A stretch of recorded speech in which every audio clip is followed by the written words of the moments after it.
Tell you what, Charlie, I really like a riprap bank in the spring. I mean, it's just so many things it does. I mean, number one, you usually always got a pretty steep drop, you know, right along the edge of the riprap. And the second thing is, I mean, when that sun beats down on that rock, it'll really warm up. And I mean, that water right up against the rock could be, you know, 1.5 degrees, 2 degrees warmer than the main body of the water, especially, you know, the way the wind's blowing.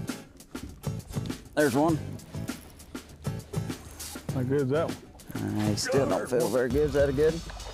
Did you see that other fish with that one when you hooked him? There was 2 of them on that bait at the same time. Mine's got a mouthful of Yamagotsus too. Yamagotsus will get him. Yeah. Like I said, Tell you what, it makes me nervous. It's definitely showing they'll catch little ones, but we need to catch a big one before the day's up. I'm gonna get rid of mine. Yours is a lot better. I'm gonna go after another one. I thought you was fishing for the little ones. You do that a lot? I'm after them big ones. I'm after the big ones. Talking about you using 14-pound test line, Mike. I usually use 10 a lot, I guess, and I don't guess it makes much difference. Well, the big thing there is diameter. When you start talking about, you know, everybody's diameters vary a little bit. You know, I mean, I want to use something that's got a fairly small diameter. I'm using Sunline monofilament, and that's probably, in my opinion, the most critical thing in the springtime is using a monofilament over a fluorocarbon, because fluorocarbon actually will sink. Right. Monofilament floats, or it basically suspends in the water column, so you're not going to drag your bait down. I mean, and I know that kind of goes against what I was saying earlier about wanting to get that bait down, but I don't want my line to sink below my bait, so I'm always going to use monofilament fishing line in the springtime.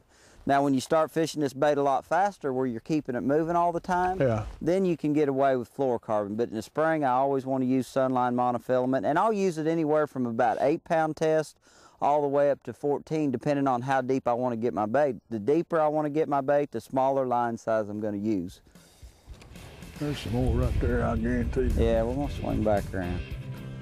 That ain't hardly fair, you turn around there throwing backwards. Well, I can't work it right. There's another one right there. You got any size for that one? Oh, yeah, that's a good one. There's it. Either he's a good one or I got him foul hooked. Oh, yeah. Oh, yeah, boys. This is a good one now here. Whoa, pop. That's the kind we come after. Is that it? That's the one. You know, you may catch those little ones all day. That ain't really fair. Where are you going with him? I told you I was eventually going to get a big one. That is a big one right there now.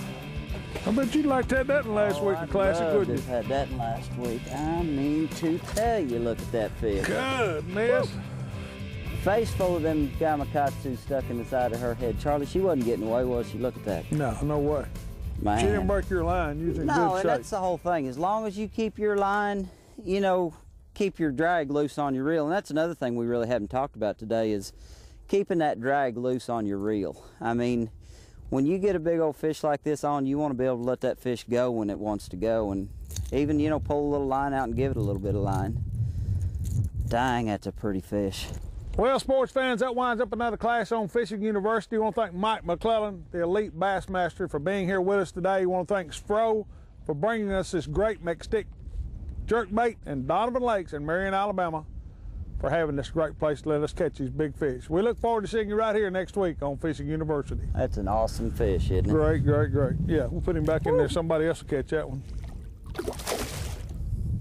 Good job, Michael. Doesn't get any better than that.